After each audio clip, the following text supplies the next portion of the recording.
This is with regard to the construction of the Keystone Pipeline. After insisting the U.S. does not need Canadian energy, Donald Trump is renewing the call to build the Keystone XL pipeline. The U.S. and Canada are locked in a high-stakes showdown, with oil, tariffs, and national pride fueling the fire.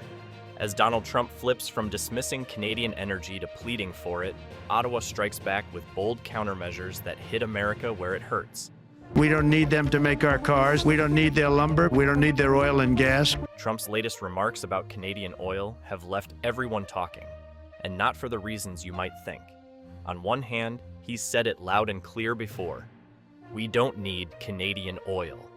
But now, he's calling to rebuild the Keystone XL pipeline as if it's the only thing standing between America and an energy crisis.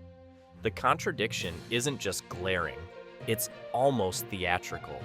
How does a leader who once dismissed Canada's oil so casually now appear to be pleading for it? Crude oil is down 0.75%, sitting at $70.17 a barrel. President Trump declaring a national energy emergency. This flip-flop isn't just about energy, though. It raises serious questions.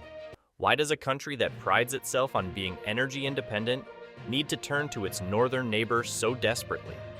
The Keystone XL pipeline is the ghost that keeps haunting us. Its story begins back in 2008, a bold proposal to connect Alberta's tar sands to U.S. refineries, but it quickly became a flashpoint in the battle over energy and the environment. Obama killed it in 2015, calling it unnecessary and a threat to climate goals. Trump revived it in 2017, claiming it was essential for jobs and energy security. And then, in 2020, Biden pulled the plug for good, or so we thought. U.S. President Donald Trump said, hey, let's get that company that was building Keystone, by which I assume he means TC Energy Corp, to come back to America and get the job done. Here's where it gets surreal. Trump is now calling for the pipeline's resurrection again, despite the fact that TC Energy, the company behind Keystone XL, has already dismantled the infrastructure. Yes, the thing is literally in pieces, but that hasn't stopped Trump from insisting it must be rebuilt. It's a bold move, no doubt, but one that raises eyebrows. 36-inch tar sands, they said oil, but a tar sands pipeline through a section of our ground 15 miles away. Let's talk about what's at risk here. Keystone XL was controversial for good reason. The tar sands in Alberta are among the most carbon-intensive oil sources on the planet, and the pipeline's route would have crossed sensitive ecosystems, including the Ogallala Aquifer, a vital water source for millions of Americans. Environmentalists fought tooth and nail to stop it, and they won, twice. But Trump's push to revive the pipeline ignores all of that. His argument hinges on the idea of energy security, but the numbers don't lie. Canada already supplies the U.S. with over 4 million barrels of oil per day. It's not like the taps have been turned off. So why the sudden urgency to bring Keystone XL back from the dead? I like pipelines, and pipelines in every direction are good things, and I'm glad to see the Americans see how important Alberta and our economy, especially the energy industry, is to the United States. Some see it as a distraction, a way to shift attention from the tariffs and trade wars that have defined U.S.-Canada relations lately. Others think it's a show of strength, a way for Trump to position himself as the only leader willing to fix America's energy problems. Whatever the reason, it's clear this isn't just about oil. It's about power, perception, and control. Here's the real question. Does Trump actually believe Keystone XL can be rebuilt? Or is this all for show? On one hand, reviving the pipeline could signal to voters that he's serious about energy independence. There's a new study out today that shows 70% of Americans have a less optimistic view of their economy since Trump took over in January. And that's because he's a disruptor. So what's the play here? It could be a gamble, a way to pressure Canada into giving the U.S. better terms in their trade relationship. It could also be a sign that Trump feels backed into a corner and forced to revisit old battles because there are no new solutions on the horizon. But one thing for sure, Americans are not happy with it. Canadian oil and gas that would be carried in the Keystone XL, who in heaven's name does he think is going to build that? When Donald Trump announced a sweeping 25% tariff on Canadian and Mexican imports, it wasn't just a policy shift. It was a declaration of economic war. The tariffs targeted sectors crucial to both nations, but under Prime Minister Justin Trudeau, Canada didn't waste time formulating a counterattack. The retaliation came in two bold, calculated phases that sent a clear message: Ottawa wouldn't back down. He's going to punish us. We don't need Canadian oil. He told that to the World Economic Forum. And now he says, let's build Keystone. Let's get a lot more Canadian oil down here. And by the way, I'm going to tax it with a tariff. The first phase hit the US, and it hurt. Canada slapped a series of counter tariffs totaling $155 billion on American agricultural products, alcoholic beverages, and household appliances.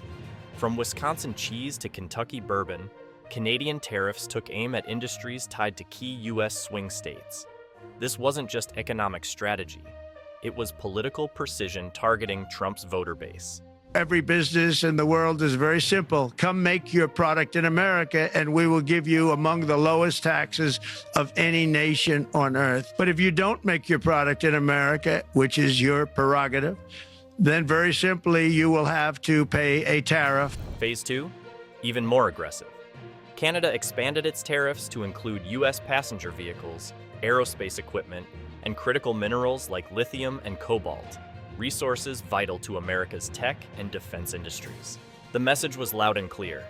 Canada could play hardball too. Reflecting very much upon the nature of our relationship with our largest trading partner. I mean, it's important to understand that Canada exports something north of 75% of our goods and services to our neighbor to the south. If tariffs and counter-tariffs weren't enough to escalate tensions, Trump dropped another bombshell, this time on Truth Social.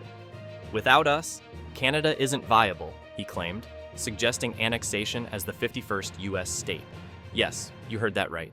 In what many saw as a bizarre, almost surreal move, Trump floated the idea of absorbing Canada into the United States.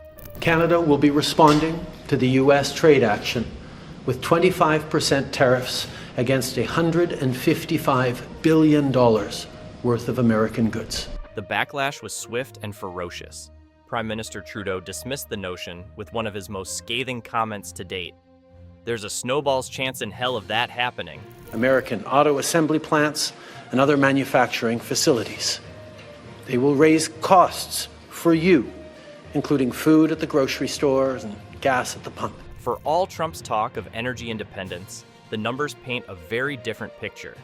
The U.S. imports over 4 million barrels of crude oil per day from Canada, accounting for a staggering 60% of its total imports. Natural gas tells a similar story. Canada sends 8.5 billion cubic feet per day across the border, meeting a significant portion of American energy demands. This interdependence isn't just a matter of convenience, it's a structural reality. And by imposing tariffs, President Donald Trump has made the life of Americans a hell. Beautiful word in the dictionary. Tariffs are the most beautiful word. It's ridiculous. But here's the twist. Canada has the upper hand. While Trump touts self-sufficiency as a hallmark of U.S. energy policy, the reality is that American energy security hinges on a steady flow of Canadian resources. And as Canada considers restricting its exports in retaliation for U.S. tariffs, the fragility of this dependency becomes glaringly apparent. Here's where things get juicy. Prime Minister Justin Trudeau's supposed hot mic moment. Trudeau hinted that Trump's fixation on Canada wasn't just about trade deficits or energy pipelines. No, it was about something far more valuable: critical minerals. It's ridiculous, the ideas he holds in his head at any one time.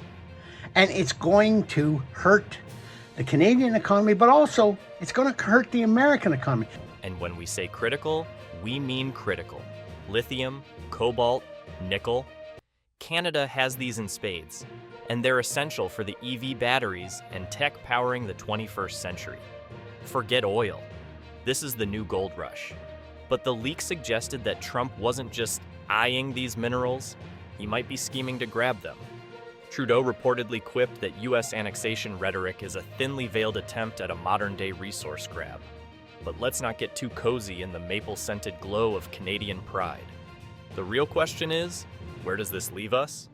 The economic risks are real, and on both sides of the border. To get more details on the US and Canada tariff war, hit like and subscribe to the channel.